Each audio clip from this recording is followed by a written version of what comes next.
Satuan Reserse dan Kriminal Umum Polda Metro Jaya mengubah status ABH dari saksi menjadi pelaku.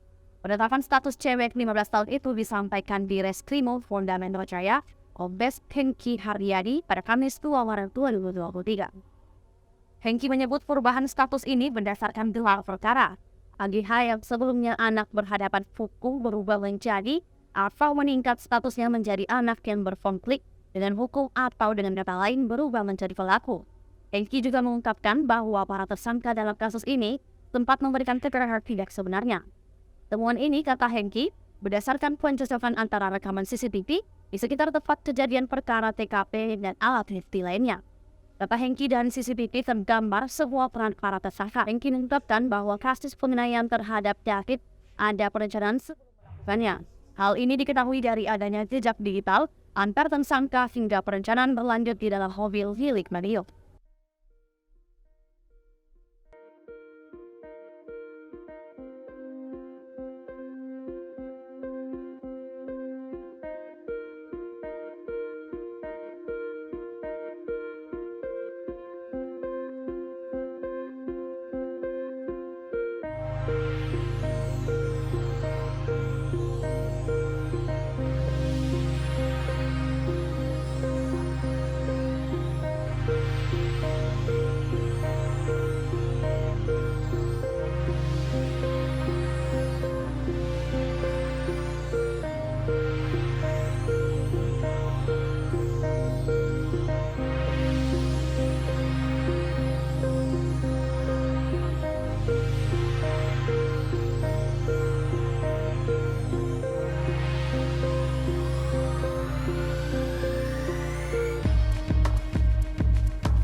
Itulah tadi berita hot news kita pada hari ini. Saksikan berita hot news lainnya hanya di kanal YouTube dan Facebook Perigo.